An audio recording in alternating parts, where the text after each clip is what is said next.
Good evening, everybody, and welcome to today's Head and Neck Weekly webinar series. We've been having very good sessions up to now, and today's session is also going to be an interesting one on reconstructive options.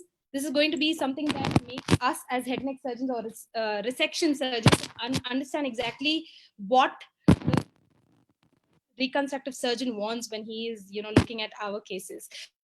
So we have with us Dr. Satyajit sir, who is going to, take us through this topic. Dr. Satyajit sir will be introduced by Dr. Nadeem sir. Dr. Nadeem is my teacher, and uh, he was the one who mentored us at Kidwai when we were at Kidwai. Dr. Nadeem sir is going to be moderating today's session, and Dr. Nadimul Hoda, I'm sure most of us in the audience are aware that Sir is an assistant professor in the Department of Oral Oncology at Kidwai Memorial Institute of Oncology, where he's been associated with the department for over, I think, about 20 years now. So welcome, sir. I hand over the session to you to take it forward from around 20. It's October, it will become 20. Okay. Yes, sir. Yes. Thank you, Shalini, for introducing me. Today's speaker is Dr. Satyajit Dandagi, who is a well-known maxillofacial surgeon of the country, whose expertise is oral cancer. He is the few among oral surgeons who is doing resection as well as reconstruction. He is master in resection as well as reconstruction. So welcome you, sir, in this webinar today. Yeah. Thank you, Nadeem, for that introduction. And so, am I audible? Yeah. Yeah. My face should come here. Yeah, fine. Yeah. So, good evening, ladies and gentlemen, and thank you, Vishal, Akshay, and Shalini for the invitation. Thank you, Nadeem, for that introduction. Reconstruction has become an integral part of the head and neck surgery, and free microvascular flap surgery has become a standard of care in many centers across India in last few years, where free flaps are done as a routine. Due to this routine work in many of the centers, the younger generation is better exposed than I was and is trained well as well.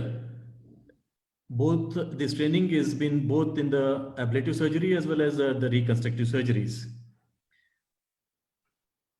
Hence, I'm not actually dwelling into the details of the anatomy of the free flaps or the indications of the free flaps, the flap harvesting or the anastomosis, nothing of that sort, because most of you are exposed to that. And I have been also informed that a complete dedicated session will be running later this month on the reconstruction. So I shall briefly touch upon the subject of coordination and cooperation between the resective or the ablative surgeons and the reconstructive surgeons, which I felt was somewhere lacking. And because I myself, when we started doing the ablative surgeries and we started doing our own reconstructions, we found the lacunae of the reconstructive surgeon by the ablative surgeon, as well as vice versa. The ablative surgeons difficulties or the posed by the reconstructive surgeons.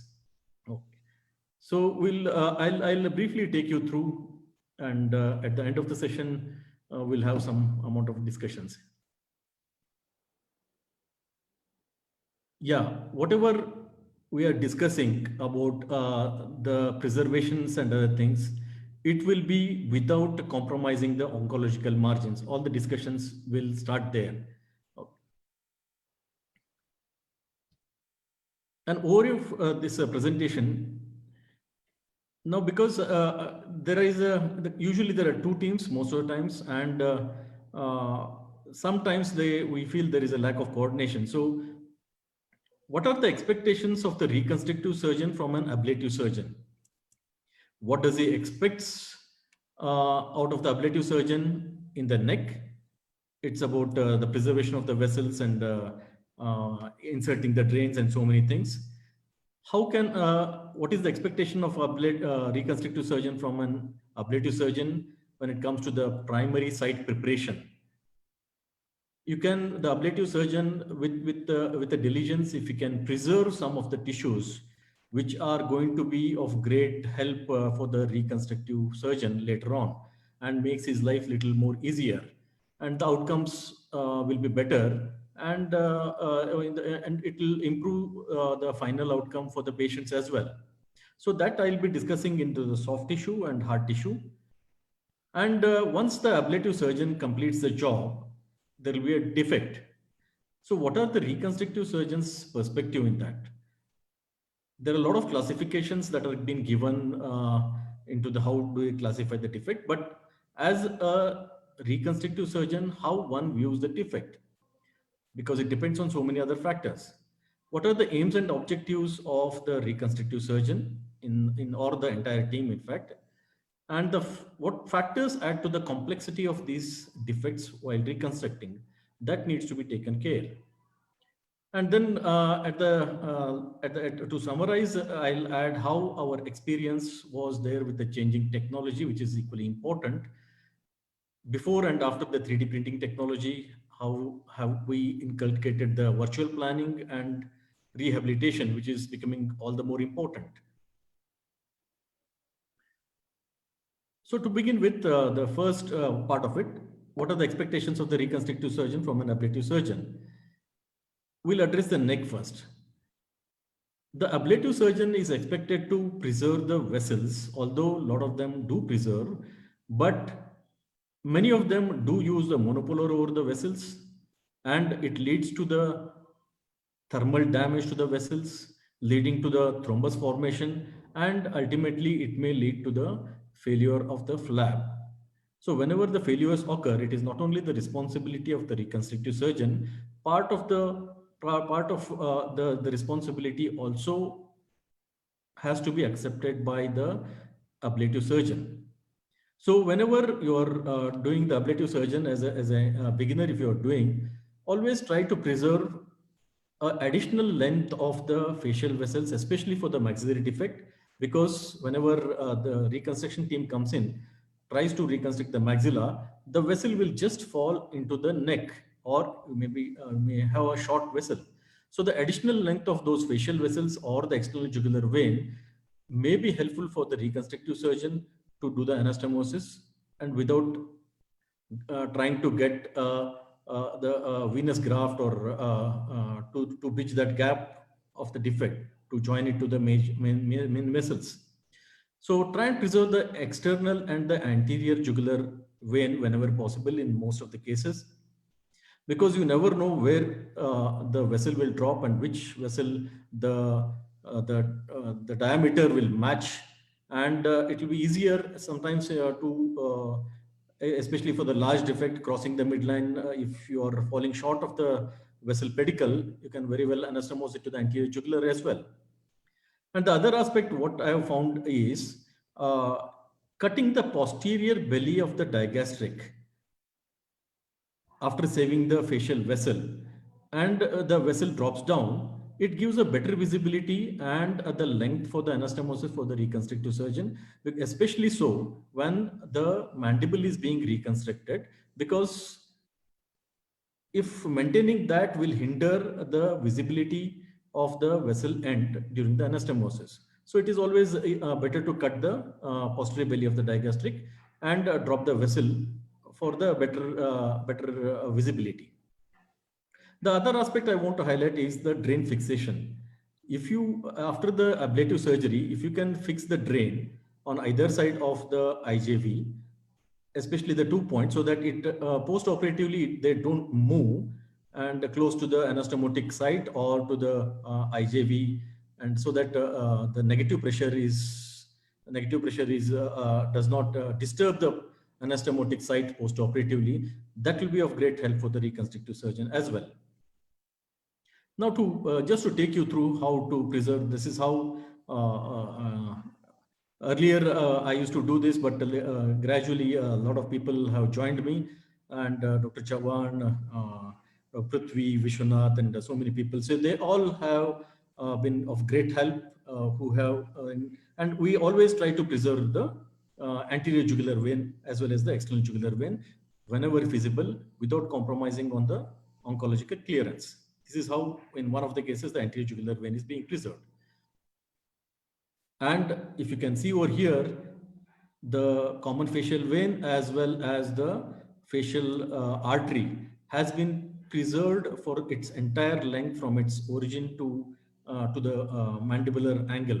So these sorts of maneuvers will be of great help for when the reconstructive surgeon comes in, especially for the maxillary reconstructions. And as a routine, what I advise is, as a routine, if everyone practices preserving these vessels during the routine neck dissection, even when it is not required, will take you in a long way whenever it is really required. It becomes a routine practice, and you don't have to really struggle whenever it is really required. So it is a sincere advice to practice the preservation of the vessels even when it is not required. Now, expectations of a reconstructive surgeon from the ablative surgeons when it comes to the neck, what happens in the secondary or the salvage cases. The ablative surgeon should always check the patency of the internal jugular vein prior with a color Doppler and additional investigations whenever necessary. And during the secondary reconstruction or the salvage, because of the prior surgeries, it is going to be more difficult, hence meticulous and careful vessel dissection without injuring, especially the venous structures, is more important. Because of earlier treatment, there will be fibrosis, there will be altered anatomy due to the prior surgery or radiation. So take due care to do the meticulous and careful vessel dissections. And you also, if you can prepare, if you know your reconstructive surgeon's preference, you can also help him by doing a space, by creating a space for the tunneling of the vessels. Most of the times, most of us, we prefer to get the vessel tunneled lingual to the mandible, which avoids a compression. But it also depends on the individual, the defect and the surgeon's preference. Now, in case if you are planned post-operative tracheostomy, then it is always advisable to perform upfront tracheostomy because this reduces the neck movements post-anastomosis, which is detrimental to the anastomotic area. And if performed at the end of the surgery, usually after the anastomosis is done, the team is exhausted and there is a chance that things can go wrong in this critical situation. So we have been practicing that upfront tracheostomy whenever it is required. So that helps to a great extent. And the primary surgeon also has to come in, or the ablative surgeon also has to come in during the anastomotic, during the tracheostomy. Once the flap is set in, anastomosis is done. So it again takes a little more time, and you can avoid the exhausted team. So the other advantage of doing it upfront is that during the tracheostomy, the anterior jugulars may come in the way, and always try to preserve them in the tracheostomy site. So if in case they get injured, then during the anastomosis, just inform the reconstructive surgeon that it has been injured so that he can avoid doing the anastomosis to the anterior jugular vein. So these are the advantages of doing the tracheostomy upfront. Now let's go on to the management of the soft tissue, especially the approaches, because the coordination and the cooperation between the two will ultimately land up in better results for the patient, as well as the burden onto the reconstructive surgeon is also reduced. Now it starts right from your incisions, marking, or the approach. The approach, when we say approaches, try and avoid the midline lip split for the disease, which involves a commissure or the lateral aspect of the lip, because the blood supply to that part will come through the lateral aspect. If you split the midline, there is all the chance after the resection that the remaining lip will undergo necrosis. So avoid the lip split, midline lip split, in case for the disease that is involving the commissure as in the lateral aspect of the lip. And preserve the commissure whenever possible in through and through defects. I'll show you a couple of examples for that. When I say that, for smaller defects of commissure, local flaps are preferable, like which improves the functions, like which it improves the competence as well as the prevents the drooling. Functionally and aesthetically, it is difficult to reconstruct the commissure. So let's go through some of the examples. The one on to the left side of your screen is the one of the worst examples where it has been resected, as well as the post reconstruction, the flap shrunk, and you can see the defect not acceptable, and the patient will have the complete drooling. On the right side is a mild defect, but whatever may be the case, it cannot match the competency of the lip that is being reconstructed well with the original tissues. So preserve the corner mouth whenever it is feasible. So let's Sir, go. I will interrupt you here. Which? Hello. Excuse me, sir. 1 minute. Yes. Left side, which flap is there, sir? No, irrespective of the flap. Left side, which flap was there, sir? No, irrespective of the Yes, flap. sir. I'm not asking. I'm not questioning the what flap it is. Yes, irrespective of the flap, what happens is okay, when sir. it is very difficult to functionally and aesthetically reconstruct the commissure and to improve the large defect. Yeah. So that is a kind of large defect. So can I go ahead? Yes, sir. Yeah. Yes, sir. Yeah. So whenever it is feasible without compromising on oncological margins, you can see in one of the patients where the commissure is well preserved and the through and through defect is reconstructed with the fibula with a double paddle skin. So in these cases, the competency of the lip is extremely well maintained. Aesthetically is also acceptable.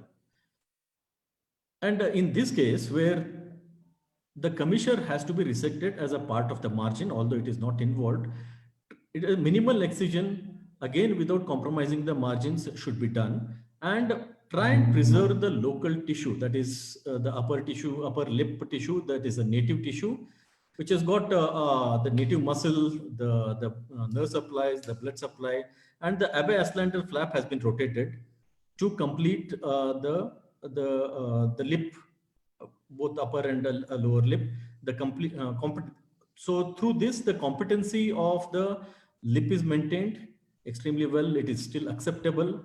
You have earlier seen what kind of defect can it lead to, and the remaining defect is filled by the double paddle skin. Either this was done with the fibula, and so although patient may have microstomia in these cases, that's a little bit disadvantage, but this is far better if you can see the competency of the lips and the corner mouth is maintained, and this avoids drooling, better speech. And how can a primary surgeon will be of help in cases where the lip is being reconstructed, the subtotal or the total lip? Usually the reconstructive team also harvests the fascia lata in case of soft tissues, and or else in the radial forearm flap, palmaris longus tendon, along with the vessels and the skin has been harvested. So this palmaris longus tendon, these are marked over here on either side. This palmaris longus tendon needs to be sutured to the modiolus or the zygomaticus area to avoid sagging, and this will maintain the competency of lip. So the primary surgeon can come in the way after this one in preparing the modiolus or the zygomaticus area, depending on the preference of the reconstructive surgeon, so that these tendons or the fascia lata can be sutured over here, which avoids the sagging of the soft tissue. And if you can see over here, excellent competency of the lip is maintained over here. Now let's go on to the soft tissue tongue and floor mouth. Whenever almost all of us do mandibulotomy procedures for the access to the tongue and floor mouth area, in these cases, it is always preferable and to maintain the continuity, and it is always better to pre-plate before even doing the osteotomies. Okay, so pre-plate, mark the osteotomy site, bend the plates, plate them, take them out, and then continue the osteotomy. What will happen? This is You post-operatively, once a reconstructive surgeon completes the procedure and insetting and other things, it just hardly takes a couple of minutes because of the pre-adapted plates to screw in and maintain the continuity of the fracture osteotomized segments. This avoids a tedious procedure of doing an intermaxillary fixation, which all the maxillofacial surgeons and the reconstructive surgeons and the ENT surgeons are well aware of. So pre-plating is always better. Now, while doing the ablative procedures of the tongue, if possible, again without compromising the margins, tip has to be preserved, which will enable the better speech. And in case of a larger defect in the larger tumors of the tongue, try and preserve the smallest possible tongue tissue that is normal without compromising the margins, because this will preserve the native tongue muscles, which will help to great extent in the mobility. And this allows the patients to move the tongue well, which improves the speech as well as the swallowing. So is the case of floor of mouth mucosa, and because the native mucosa allows the pliability and the better movement of the tongue. I'll just show you one of the examples. This is a near total glossectomy reconstructed with the soft tissue flap, either radial forearm or radial forearm or anterior ankle thigh. I'll just show you. If you can look at the right side of the patient, a very small sliver of the native tongue is preserved. Otherwise, most of the tongue tissue has been excised and is reconstructed. And that small sliver of the tissue, native tongue tissue, is allowing this patient help in the mobility. Oh. Okay. ಎಷ್ಟು ವಯಸ್ಸು? 48. ಹೌದು. Okay. ಏನು ಕೆಲಸ ಮಾಡ್ತೀರಾ? Driving sir. Driving. ಹೋಗ್ತಾ ಇದ್ದೀರಾ ಕೆಲಸಕ್ಕೆ? ಹೋಗ್ತಾ ಇದ್ದೀನಿ. ಹೋಗಿ ಏನು ತೊಂದರೆ ಇಲ್ಲ. ಹಾ. ಸರಿನಾ? So this small amount of tissue that is preserved will be of great help for the patient to improve the speech as well as the swallowing, and which is very important for these patients to go back into the society and being accepted by the society, because the moment speech is hampered, these people will not get their probably some jobs, because they are not accepted well, and they will not be able to support their family as well. So overall, taking into the account of sending all these patients to the society, it is always better to preserve the normal tissues. And when it comes to the buccal mucosa, preservation of the buccal mucosa whenever it is possible, again without compromising the margin, is important. And the other factor what we forget to do is ligation of the parotid duct whenever it is involved. So whenever we forget, and then the reconstructive surgeon comes in and puts a flap inside, the salivary leak occurs between the native skin and the reconstructed skin, which will puff up the area, and the adaptation of the flap to the native tissue, native cheek is not done well, and then this heals secondarily. Once it heals secondarily, it causes a lot of fibrosis and later on leads to trismus. Okay, and so it has to be identified. In case, in spite of doing this, it can happen, but it has to be identified. So here is one of the cases where a skin flap has been done intraorally, and then there is a salivary collection between the cheek skin and this. So try and avoid this, and if it happens, recognize early and treat it well, so that the adaptation of the reconstructed skin to the cheek skin is better. It heals primarily, as well as it improves later on the mouth opening. Now let's go on to the hard tissues. Again, while the primary surgeon is doing the resection, please do not damage the roots of the teeth. What happens is, I'll show you one of the examples, or in case it happens, try and get the identification done at a very early stage, if at all it has happened, so it can be treated well early in the early stages, so that you avoid complications later on. So extraction of the tooth if it is necessary, or doing the root canal treatment.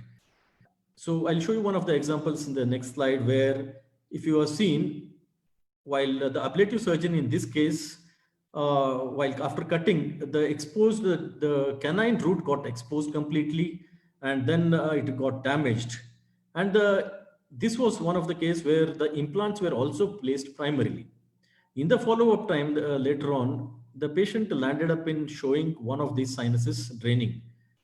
And everyone was worried whether it was implant that was failing or is something is getting infected or something. Then OPG was taken, which showed that the root of the distal root, distal aspect of the root of this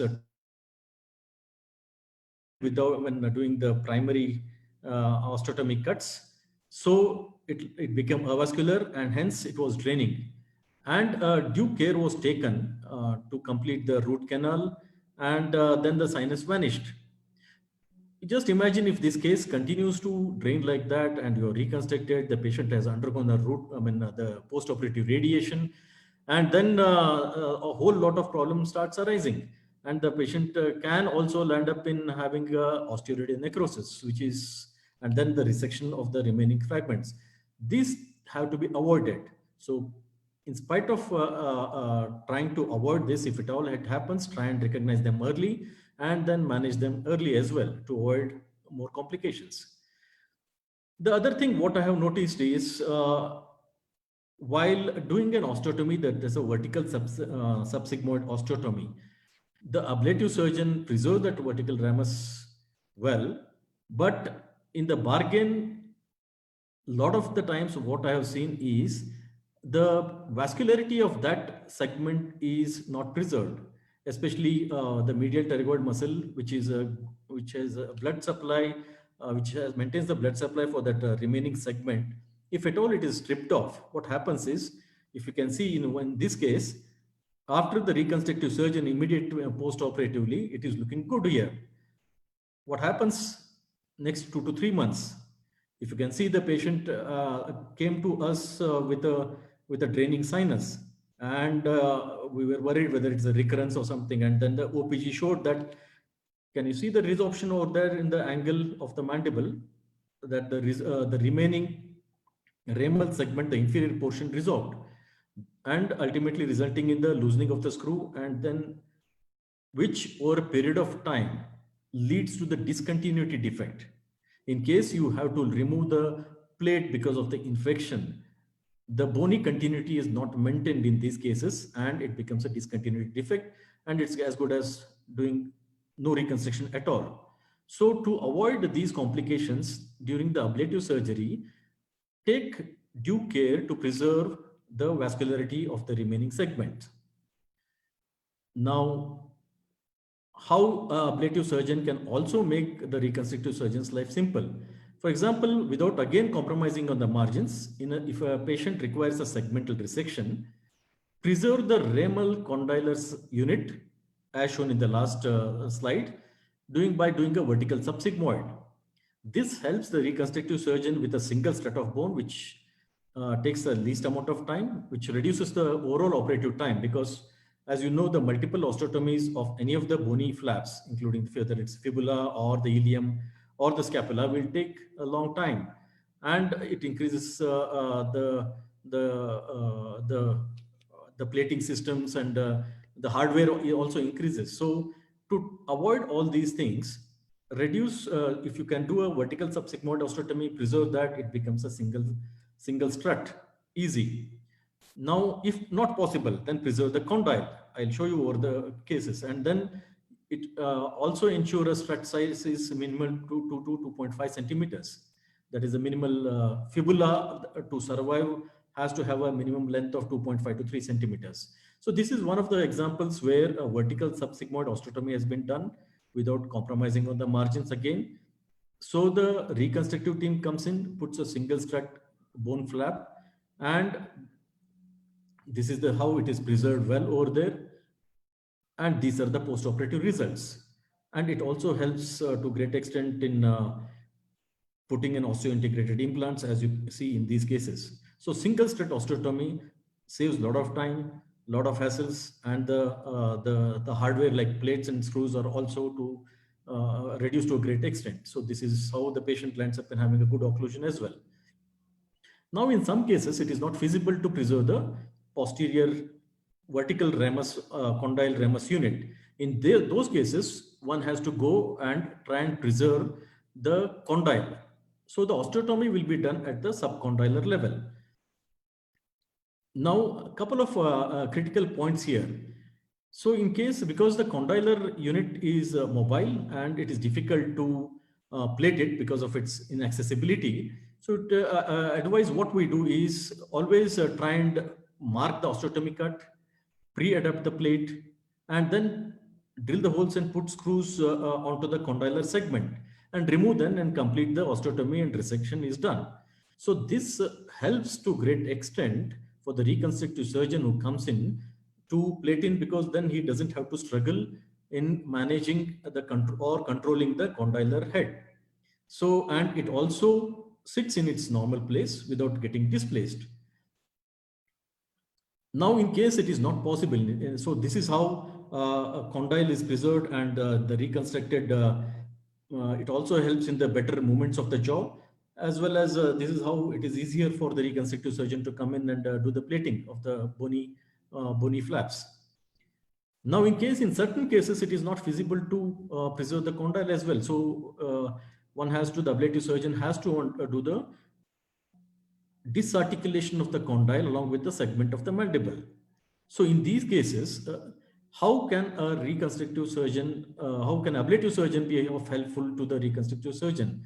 So what we have been doing is take a suture into the meniscus or the cartilage of the temporomandibular joint, and this will be passed through the the upper end of the free flap, bony flap, or in this case it was fibula. So you pass through that and then tie. Once it happens, you are ensured that the upper end of the fibula directly sits into the temporomandibular joint space, and you will not have any cross bites or the open bites, and then the remaining plating can be done. So this is one of the examples. You can also show a nice molding of the free fibula, the upper end of the fibula. It almost mimics the native temporomandibular joint. So this is how an ablative surgeon can also help the reconstructive surgeon. Now, if you have done that, and this is how you get a good symmetry in these cases. So absolutely difficult to know the post-operative deformities or the defects cannot be known. So reconstruction becomes very precise. Now, if you are doing in a maxilla, try and drill the bulb holes into the native bone, either the palatal shelf or wherever it is, so that the soft tissue can be sutured well, because most of the fistulas occur between in the palatal aspect, the oronasal or the oroantral communication occurs because of the shrinkage and the lack of adaptation of the soft tissues. And sometimes it is also the bulk which will not allow it to be seated well. So drill a hole and then take sutures into the bone, which will maintain which will bear the weight, as well as the maintain the which will not allow the shrinkage of the flap to great extent. Okay.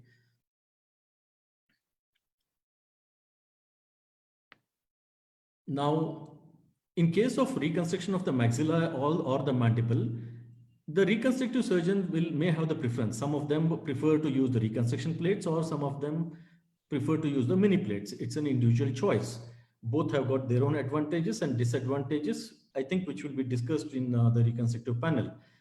In case of reconstruction, plates are being used, and how you can help as an ablative surgeon, the reconstructive surgeon, is get a 3D printed model, which are easily available in most of the cities now, and then pre-adapt them and sterilize. However, there are disadvantages for all these procedures. So duration, because if the patient has come 15 days prior to the, and then because it takes some time for it to be printed, and then the surgery gets delayed, because especially in oncology, the margins can change. So the pre-adapted plate needs to be extended beyond the certain calculated margin which was decided pre-operatively. So these are the disadvantages. You also get customized plates, which are 3D printed. These are expensive. These are time consuming. By the time you get them, probably the margins would have increased beyond what was planned. And then the other one, the third one is intraoperative adaptation, plate adaptation prior to the osteotomy cuts whenever feasible. This is feasible to a certain extent in the benign tumors, but these are difficult to do in expansile lesions, through and through defects, because the soft tissue comes in the way. And there is always a chance that the tumor can seed into the plating. So these are the disadvantages of all these. Depending on the institutional policy or the preference of the reconstructive surgeon, you can adapt any one of them. In case the reconstructive surgeon prefers to use a mini plate, then minimum of 2 screws on either side of the osteotomy is preferred to reduce the rotation of the bony fragments around single screw. So this is how 3D printing technology has come in a great way and is of great help, especially both in primary as well as the secondary reconstruction. We'll go through this. In this case, reverse planning was done, and then this was a secondary reconstruction. Plate was adapted, and then it was sterilized and taken to the operation theater. And then you really don't have to think in the operation theater. All the thinking is done prior onto the table, and you just adapt the fibula over there, and it sits in its place, and you can see the post-operatively how the results have come in a better way. So the technologies are there, one has to use them, and it is not very expensive as well. The other one is the 3D printed or the customized plates. These are also available, and if the patient can afford, you can get it done. Then how can a primary surgeon be of help during the secondary reconstructions? Again, preferably a 3D model for the hard tissue can begin, adapt the plate, and you can also use the reverse planning. This is how in one of the cases, which was very early part of 7 years old, the 3D printed model was done.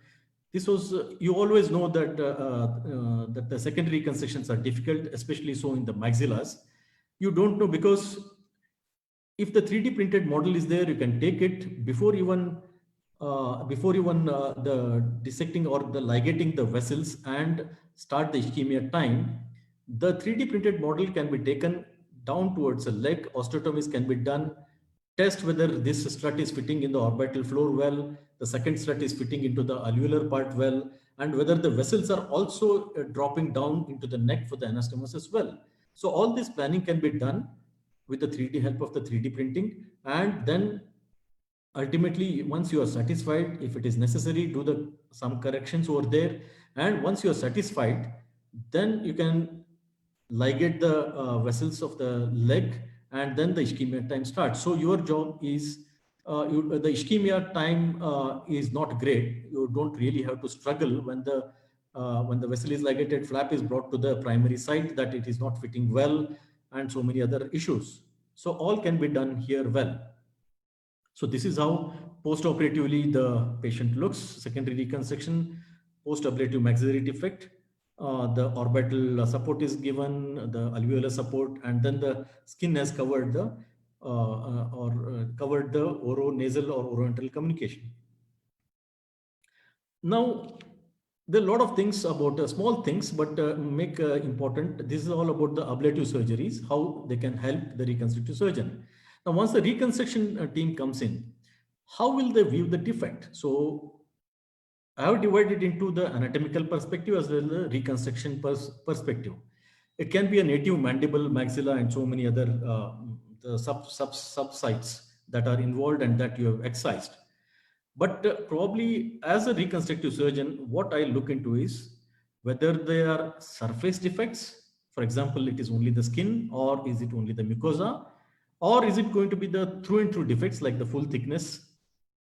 Is it only the bony defect that I have to reconstruct, or is it the bone with a single surface of skin or the mucosa? So gradually the complexity also increases, or it can be any of the combinations of the above. And what are the aesthetic and the functional components that are involved in that primary defect? Lip, nose, eyelid, and whether do I need to have a bulk of the tissue for the reconstruction to fill up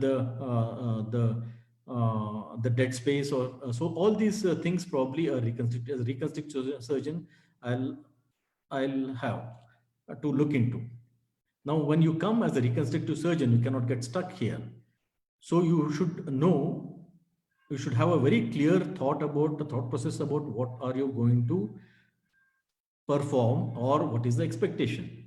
Now, what I have classified, written here is the bridging the gap between the patient's expectations versus delivering the results. So this is very, very important because patients have a lot of expectations. Whether is it feasible at that time? Is it feasible to deliver? Whether, and the aims and the other aim and objective is to restore the bony and the soft tissue support of the facial skeleton. Pre-planned reconstruction, keeping in view of the dental rehabilitation, what is known as reverse planning. Especially in maxilla, is it going to be only suppression of the oral and the nasal cavity, or is it much more than that? Are you going to restore the three-dimensional support for the midface? Are you going to support the orbital contents? So many of these things, you should have a clarity of the thought. Let's go through how the patient's expectations may differ from the overall team, or especially the reconstructive team. In this case, it is an advanced malignancy of the GBS going into the maxilla and involving the skin as well. So after the resection, what is left is it's a maxillectomy, posterior segment of the mandible, the buccal mucosa, and through skin. So what are the patient's expectations here is that maxilla to be reconstructed, mandible to be reconstructed, skin also, and then the mucosa. But as an ablative surgeon and as a reconstructive surgeon, what is expected is to send this patient, because it's an advanced tumor, to send this patient at the optimal time to receive the radiation, which will complete the entire treatment or the chemotherapy, wherever. So in case it gets delayed, overall treatment benefit is not transferred to the patient. So what we think is at that point, just to reconstruct with one large skin flap, cover all the defects, make him socially acceptable, and send him for the further treatment for the completion. So that is the thinking during that time, which is right also. Now, what happens later on? If the patient continues to survive disease-free over a long period, this flap, these soft tissue flaps to shrink to a great extent. And what was thought as an optimal reconstructing during the ablative surgery becomes a suboptimal during the follow-up, especially with the long-term disease-free survival. Here, one of the rectus abdominis flaps, which was used, 5 years down the line, the patient comes back and says on the follow-up that it is socially not acceptable and the eye cover is not good, and the defect is bad. So this is what happens. What again I say, what appears to be an optimal treatment during the ablative surgery and the reconstruction becomes suboptimal if the patient does well and survives disease-free over a long period. Now, what are the factors that add to the complexity? The number of surfaces involved. Single surface is less difficult to manage than the through and through defects. Bony involvement. Single segment is less easier or more easier to manage than the multiple segments. Involvement of the adjoining structures, their functional and aesthetic importance. Skin of the lip to reconstruct is more complex than probably the buccal mucosa or the cheek area. Its proximity to the midline. The lip becomes more difficult. Again, the central of the lip becomes more difficult to manage than the lateral part of it. When it comes to the anterior posteriorly, the anterior defects are more complex than the posterior located. For example, the post-ramal segmental osteotomy or the maxillary osteotomy, where you just have to put a pectoralis major flap or some soft tissue flap without affecting greatly the function as well as the aesthetics, you can get away. But the same thing will not happen, especially in the anterior segment symphysis, parasymphysis, midline defects of the bone or the mandible or the maxilla. So you need to know the anterior defects are more complex to manage than the posterior located defects. The other factors that add to the difficulties are the presence of the synchronous or the multiple primaries. Okay, so if the same types of two primaries are there on either side of the face, then if you are planning to do the ablative surgery, they become all the more difficult. The last factor that adds to the complexity is the prior surgery or the chemoradiation, which we have discussed to a certain extent. Now, let's go through the last part of it. Pre-operative planning, what is our experience? On one side, what we did before the 3D printing technology came in. On the other side, what happened, how did we manage, and how did we update ourselves with the 3D printing technology? One of the cases, similar kind of defects. Again, defect of the mandible crossing the midline. Okay, this has to undergo a subtotal mandibulectomy and the reconstruction. And it's been done over here, and on the other side, it's a failed fibula flap, okay, and then reconstructed, which has undergone multiple surgeries.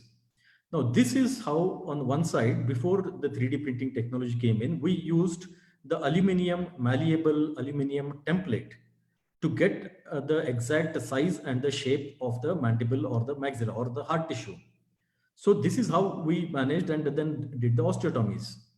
On the other side, after this 3D printing technology came in, we planned the reverse planning, we adapted the plate, and then we sterilized it, took it to the OT. So it became more and more precise with the 3D printing. It doesn't mean that we are not able to deliver the results before that. But yes, with the technology, the precision also comes in. And also, of course, to add to that, certain amount of cost is increasing. But this is it should be taken well because it adds to the long-term precision, as well as the rehabilitation becomes far more easier. So this is how the pre-adapted plate has been fixed and the fibula has been fixed, and then the entire complex can be carried to the primary site and put in a couple of screws, and then you are done with the fixation. So all of it is done without increasing the ischemia time. So these are the results, post-operative results. In one of the cases, because of 3D planning, and the implants also have been placed and the patient has been rehabilitated as well. Of course, good results, but more precise with the 3D printing technology. And how we moved on. Later on, earlier it was a physical printing, and later on, of late, what have we been planning is virtual planning. Okay, a lot of softwares are available. You can take help of the technical people. In this case, everything has been planned. Where are you going to give the cuts? And you can see the ramus is, sorry, the body has been cut. You are being provided with the cutting guides. The subcondylar osteotomy, again, you have been provided with the cutting guides. You have calculated, you have taken a CT scan of the fibula and CT angiogram, and you can also see the vessels. You can pre-plan. So this is how the pre-planning is done. Well, this is how the fibula angiography is done. All the calculations can be done. You can also ask for a cutting guides, which is of two types, one single fused one, or you can have the separate ones, depending on the ease of and the surgeon's preference. So this is how it is done. Okay, and this is how the fibula cutting guide has been used, and this is how precisely the cuts are being used. You can see in both the planes how precisely the fibula has been cut and has also been aligned. So owning the responsibility by the entire team is more important. Care has to be given in a holistic in nature. Outcome depends on the combined effect of what I call as RE team. It is both resective team, the reconstructive team, as well as the rehabilitative team. Although it is being executed from top to bottom, but the planning has to be done from bottom to top. That is what is known as reverse planning. This is without compromising the safety. Preserving the native tissues is important as removing the tissues. And to meet the rising expectations with the improved disease-free survival, there is a need to learn, update, and adapt to new techniques and technologies. Reconstruction is not about the flap survival, but about meeting the end results, which is functional rehabilitation. I'll go through, this is the last of the cases. I'll take you through how one has to adapt as well as the expectations increase. Post neoadjuvant chemotherapy, this young patient of 18 underwent a through and through resection of the mandible, part of the maxilla and the skin and cheek, reconstructed with the fibula and the outer aspect by the transverse scapula. It did well. The flap also looked well at that time. And 3 years down the line, the patient did survive the disease, did well. This is the PET scan to show that it did well. And the patient's expectations increased. He wanted a functional rehabilitation. That's how we landed up in putting the implants, and you can see the rehabilitation being done. He did well for under 4 years. The soft tissue shrank, and then he expected the aesthetic or the bulk to be replaced. What we did is again a secondary reconstruction, adding the bulk with an anterolateral thigh flap, and this is how he appears now. So this is how the patient's expectation increases as the survival, disease-free survival increases. Why coordination is more important is, on the one side, you can see how the lack of coordination gives you, although the fibula has survived, and there is a great amount, this cannot be rehabilitated with the implants. You can see how the position of the fibula being adapted as well as fixed. On the other side, the maxilla, same maxilla, there is a support and for the orbit as well as the alveolus. So communication, cooperation, coordination between the primary and the reconstructive surgeon is extremely important. If it lacks, what you get is on the left-hand side of your screen, and if it is there, what you get is here.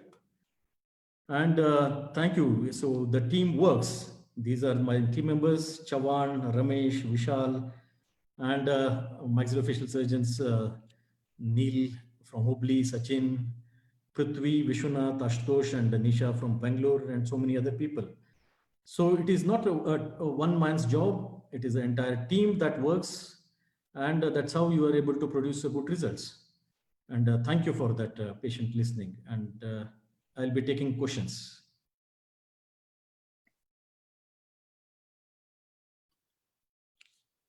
Shalini? Nadeem? Yes, sir. Yeah. Sir, Nadeem, sir, you will have to unmute yourself.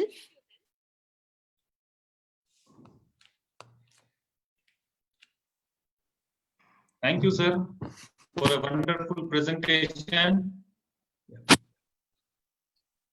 Satyajit, sir. Yeah, I can hear you. It was very informative, sir. Yeah, thank you, Nadeem. Thank you. And if there are any questions from them. Sir, first question from my side only, sir. What is the advantage of the same team doing resection as well as reconstruction? As long as the coordination is there between the two teams, yes, there is no harm. But yes, as I told, it is over a period of time, there are two different specialities. But when I started, people were not, we did not have so many people getting trained for the reconstruction. It was 15 years ago in 2006. And so we started doing the reconstructions on our own for the benefit of the patients. But of late, there are two different specialties are being trained.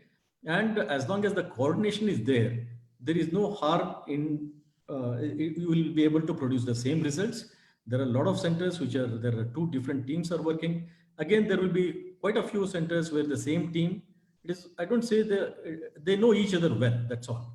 Okay, so there is always, coordination is more important than having, talking about two different teams or something.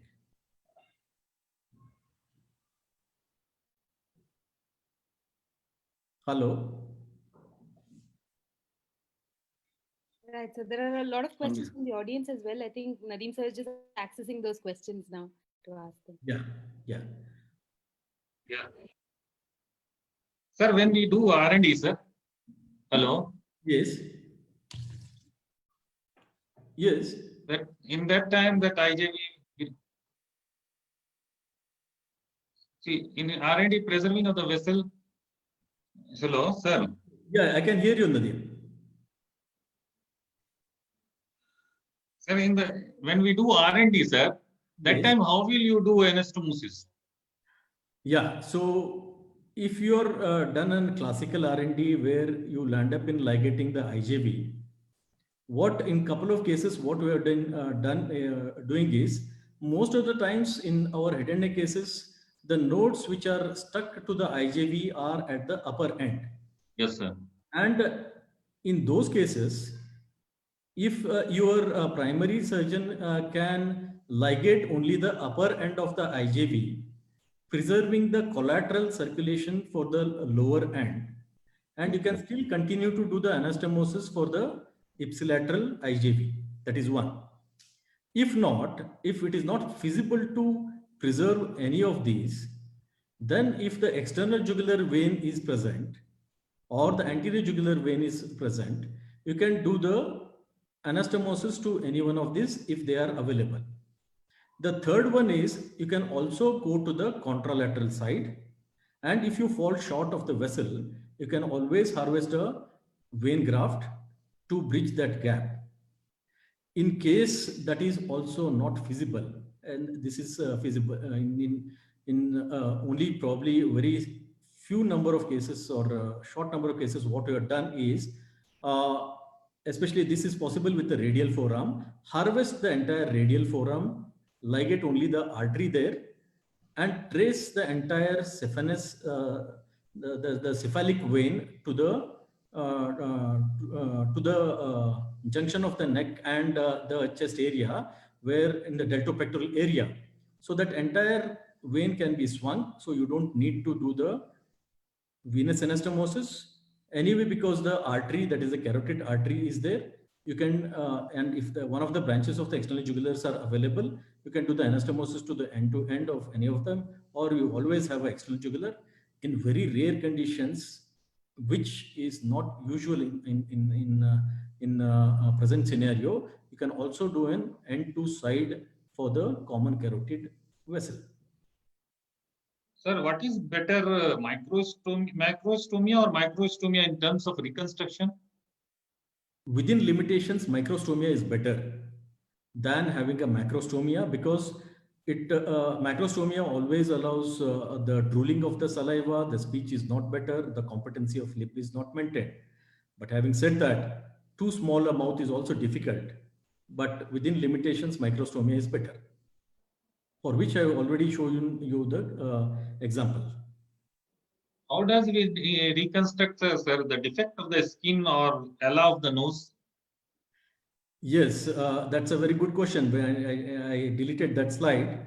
In fact, whenever for any of the reconstructive surgeon, functionally it is the upper eyelid, and aesthetically it is the ala of the nose, which are most difficult to reconstruct. So in case of malignancies, it is the same vascularized skin that needs to be used, because if they are undergoing post-op radiation, it has to be vascularized. But in other cases, what you can do is harvest a part of the pinna along with the skin as a full thickness graft, and then ala can be restored. So that is the closest that comes to the aesthetic appearance. How does reconstructive surgeon manage, sir, anastomosis in a robotic neck dissection? So yes, it is a difficult perspective, because the incision for the clearance of the neck is posteriorly located. That is one. And after dropping, if your vessels are anteriorly located, that is a facial vessel, if you wish to do that, and probably some people will be able to manage with a good amount of retraction, which is going to be difficult. Yes, it's always going to be difficult. Anastomosis, per se, the technique will not change, but the access makes it a little more difficult for the reconstructive surgeon to perform the anastomosis in a robotic neck dissection. Maybe time consuming. Yes, time consuming. And even you don't get if you're using a microscope, you will not get a proper the vertical view of the vessels, because the incision will not expose that part of the neck. How to decide if a resected resected tongue requires primary closure or reconstruction, sir? Can you repeat the question? I couldn't hear it. Nadeem? How to decide? Yes. Hello? Yeah, I can Are hear you you. listening, sir? Yes, I can hear you now. How to decide if a resected tongue require reconstruction or can be closed primary? Yeah, in what overall assumption is that if the defect is less than 1/3 of the tongue, it can be left alone or managed with a primary closure. But usually it is very difficult to get those kinds of defects, because even if it is a T1 diseased tongue, which is about a centimeter of the lesion present on the lateral aspect of it, and when you give a good margin, minimum of 1 centimeter either side, the overall defect after the shrinkage becomes nearly 3 centimeters, and that is in one way. So 3 by 3 centimeters, so in these kinds of cases, it is better to reconstruct for the better speech as well as swallowing. Otherwise, it leaves the defect, or it leaves a defect, that is hollowness, especially the food bolus goes inside or into the floor mouth, which is difficult to retrieve. And the speech, in case the tip is preserved, the speech is well preserved. But for all the practical purposes, if the defects are less than 1/3, they need not be reconstructed.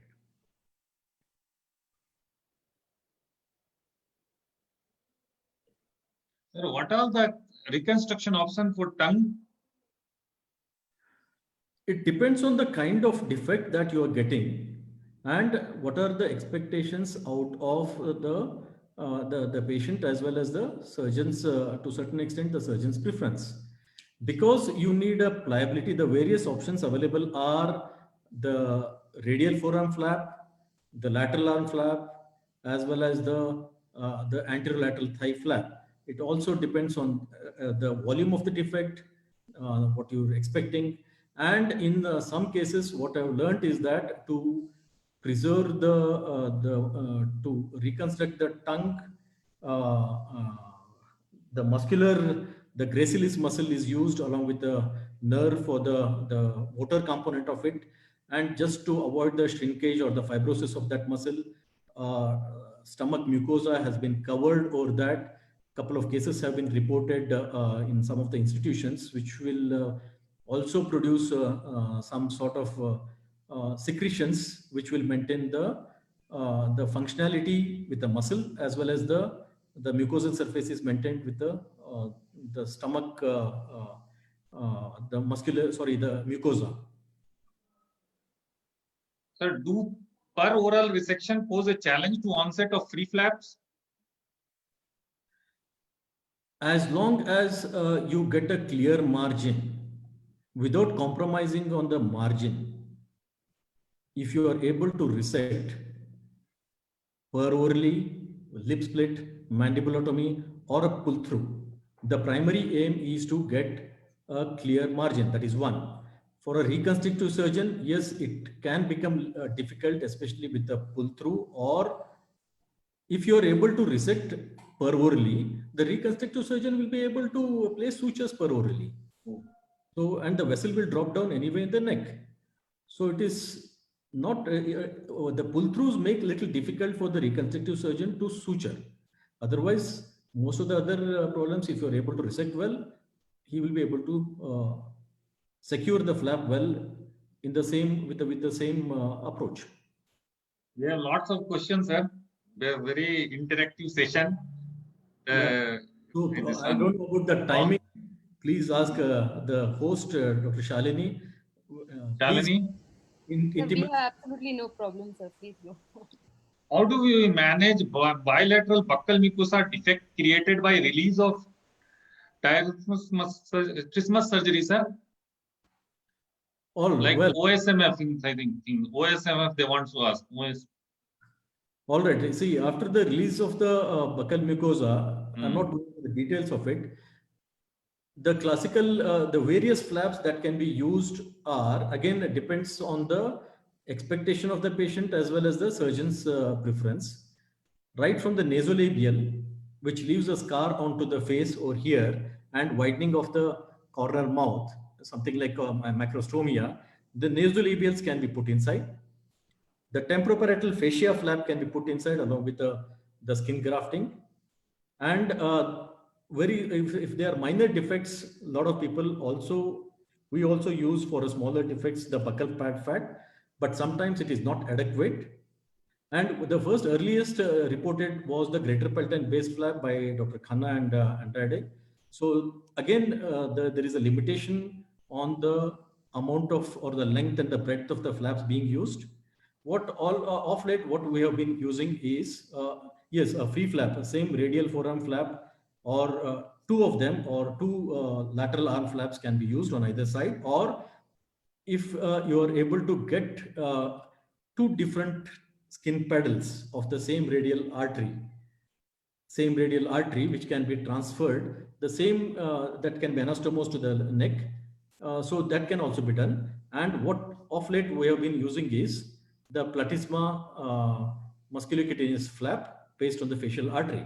So that has also given us good results. How do you manage the dead space created by the clearance of ITF, sir?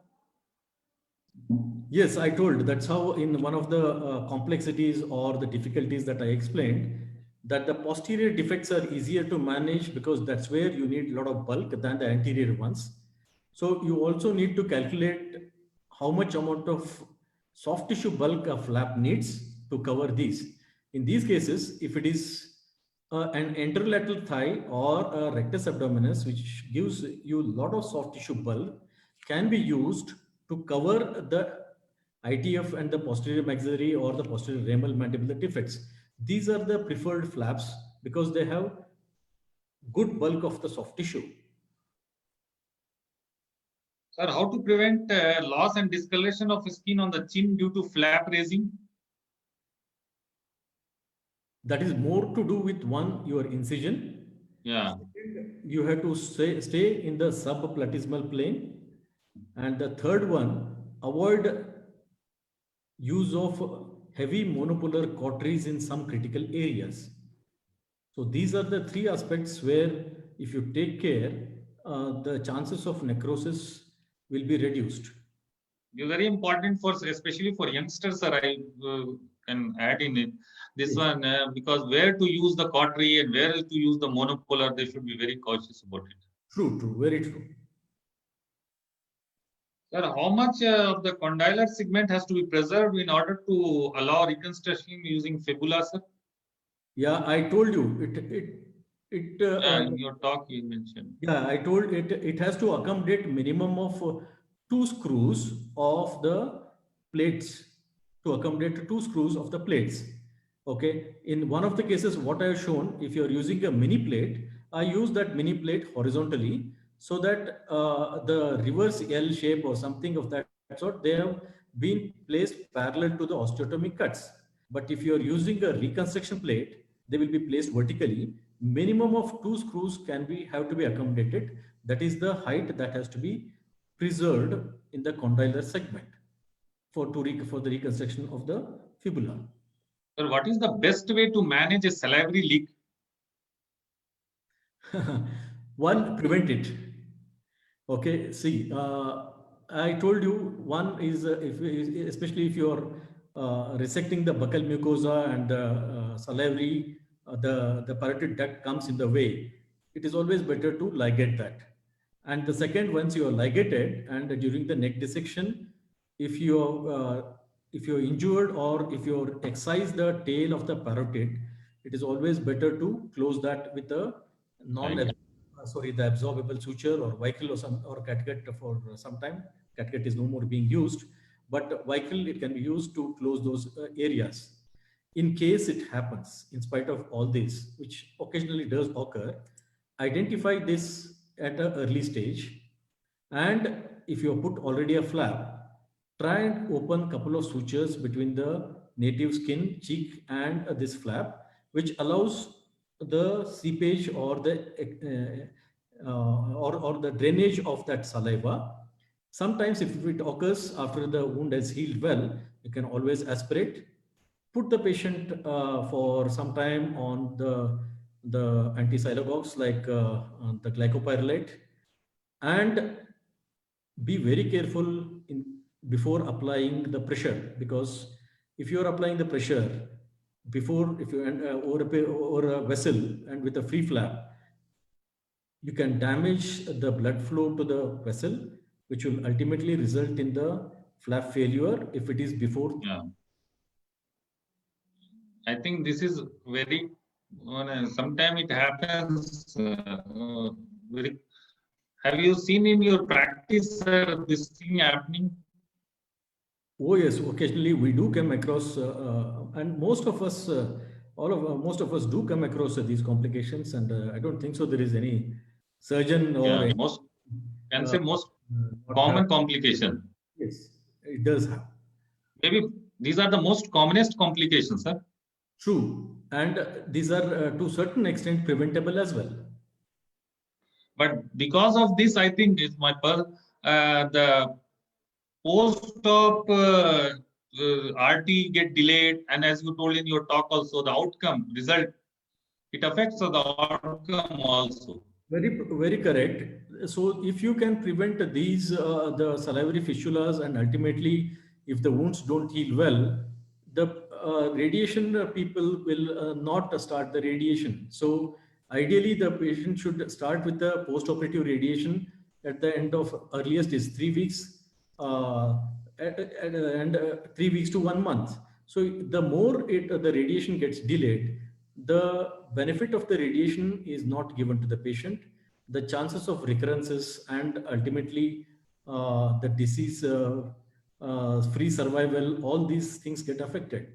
Hence, it is always better to prevent the complications whenever it is feasible, and see to it that the patient receives the heals well, goes home well, and completes the treatment, because it is what is more important is the completion of the treatment.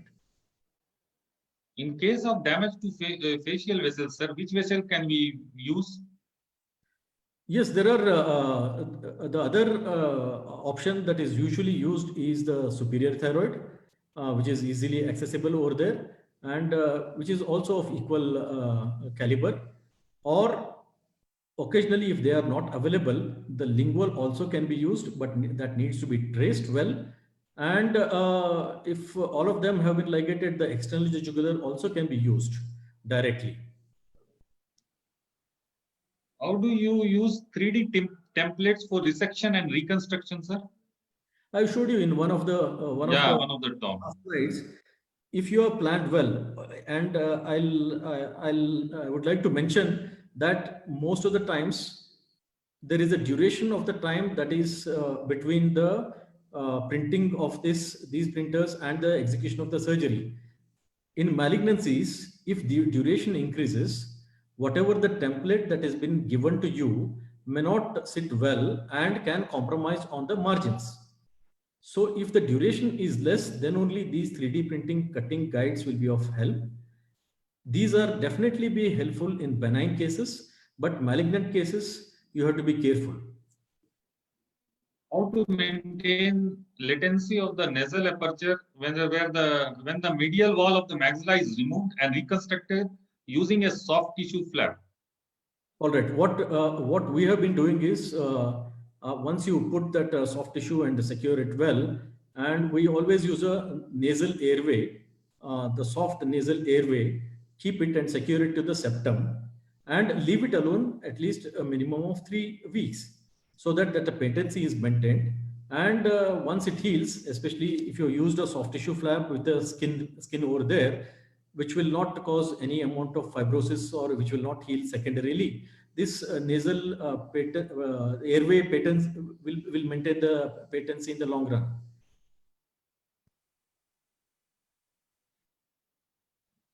Are the result of load sharing hardware like mini plate the same, or the result of load bearing reconstructive plate, especially when planning dental rehabilitation?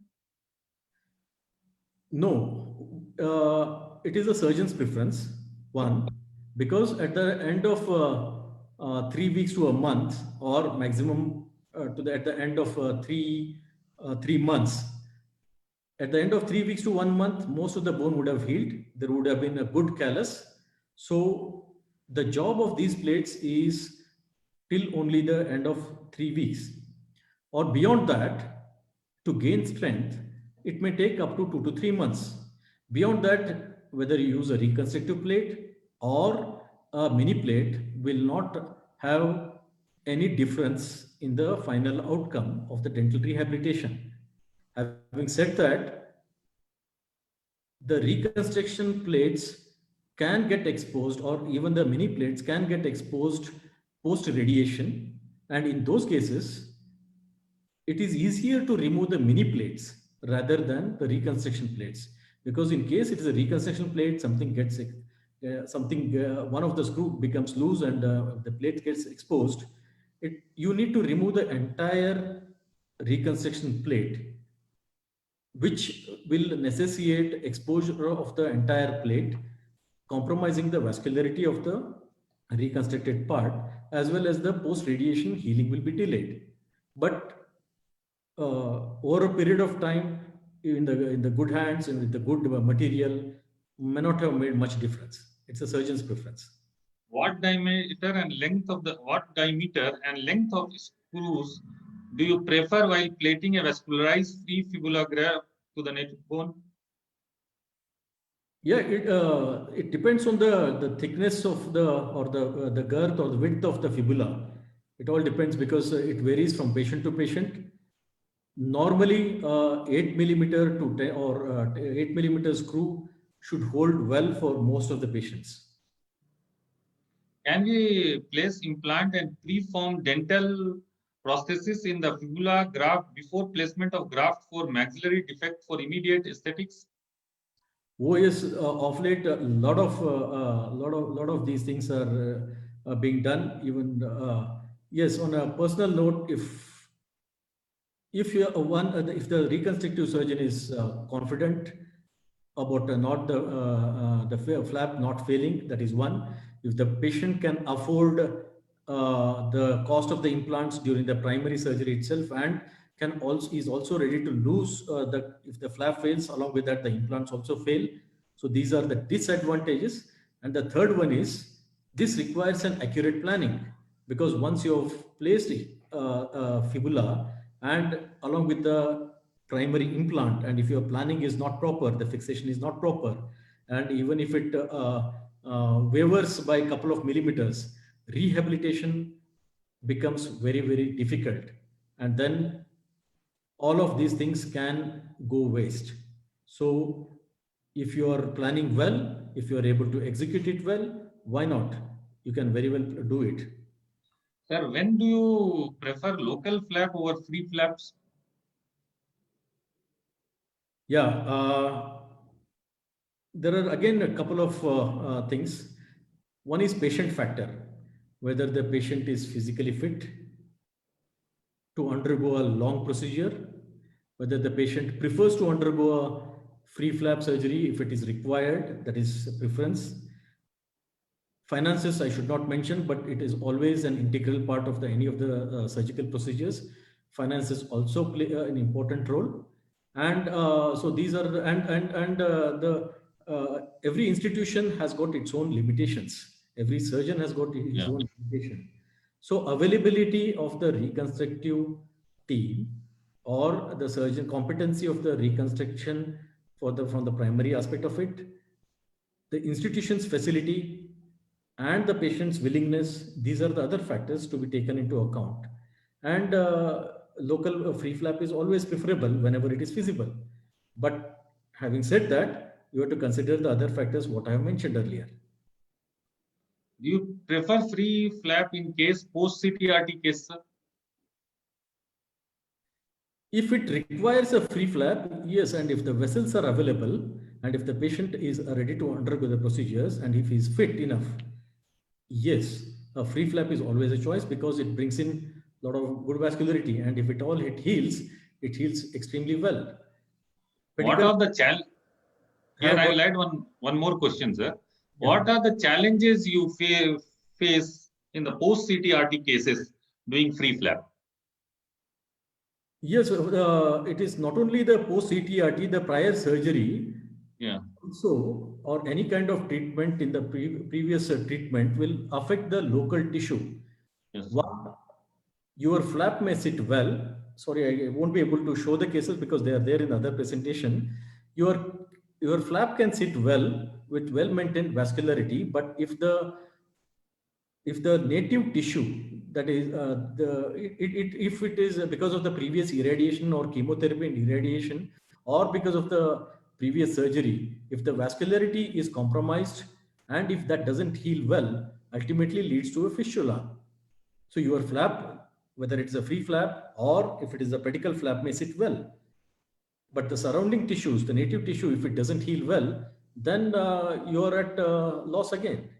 So these are the some kind of, the second aspect is because of the previous radiation and surgeries, the quality of the vessels may not be as good as the fresh case in case of free flaps. And the other in the, if it is you're using a pedicle flaps, sometimes especially the pectoralis major flap, because of its pull downwards, it may not heal as well, especially in the superiorly located defects. Do you prefer free flap to reconstruct a defect due to debasement of the osteoradionecrosis, sir? Yes, always, because if it is a osteoradionecrosis, if the patient wishes to have the mandible back, and especially in the central segment, or that wherever, if it is not, most importantly in the central segment, yes, and if the vessels are again available, it is always preferable to put the one more fibula or any of the bony flaps. Use of alloplastic reconstructive material for bony defects, sir? These cannot be used in case of malignancy patients who are expected to undergo radiation. There is no question of these being used in malignancy cases. Which is the best flap for reconstruction of the upper and lower lips? Upper and lower lips. Again, it depends. I have showed one of the cases where the radial forearm with the palmaris longus tendon, but if it is not available or because of some other issues, any soft tissue flap can be used with the fascia lata sling to reduce or to prevent the sagging of the lip. Your fibrosis of buccal fat, when used for buccal fat pad, when used for reconstruction? We really don't prefer to use these buccal fat for the malignancy, post-malignancy resection. But these are used in small cases of submucous fibrosis where the patient also has adequate volume of the buccal pad fat. Sir, at the end, I can tell it's a brilliant session and a very informative session. And the questions are very good. You answered very well. I think all our viewers, they must have got lots of information. Thank you, Nadeem. Thank you. At the end, I want to ask you, sir, take home message for our viewers, sir, from this topic. This is especially for youngsters. Yeah, this is one of the areas where it takes a lot of time to develop the skills, both in the ablative as well as the reconstructive areas. You could be interested in completing the entire procedure on your own, but if you have the skilled manpower and the skilled team, please learn to cooperate with each other, coordinate with each other, and complement each other. Ultimately, the benefit should be passed on to the patient. Thank you very much, sir. Thank you, sir. Thank you, sir. Thank you, Shalini. Thank you so much, sir. I think, Satyajit, sir, you are a legend. When we were trainees in Kidwai, we would always hear how you were a self-taught reconstructive surgeon, and we always waited to see you perform surgeries. And today, when we have the good luck of being working side by side with you, we really feel privileged. Thank you so much for taking time and so patiently going through everything and answering each of the questions that were posed today. We have some wonderful comments in the chat box as well. How people have really enjoyed today's session. We had a very good audience as well. Thank you, Nadeem sir, for hosting today's session so well. You really did an amazing job of thank you, Shalini. all of the Thank questions. you, Thank you, SCG team, for Shalini, giving me an opportunity to moderate this session. Thank you very much. Thank you, Shalini, and thank you, Nadeem. And all Thank of you, this sir. is because of the teamwork. Right, so Thank you, sir. I will be lacking in my duties if I don't thank the team here, starting from my senior colleagues, Dr. Ravi Nair, Dr. Vishal Rao, and Dr. Akshay Kurpaji, who've led the path for us, all of us in the team. My colleagues, Dr. Anand, Dr. Bhargav, and Dr. Ritvi, who've been helping us coordinate the entire session. I wish to thank all of them, and I thank all of the audience joining us also. We are coming towards the end of the oral session. We have just one more talk remaining, and so please join us on Saturday between 4 to 5, hopefully, for us to finish the oral module. Thank you so much for joining in. Thank you, Dr. Satyajit sir and Nadeem sir, once again. Thank you. Thank you. Thank you. Thank you, sir. Good night. Good night. Bye-bye.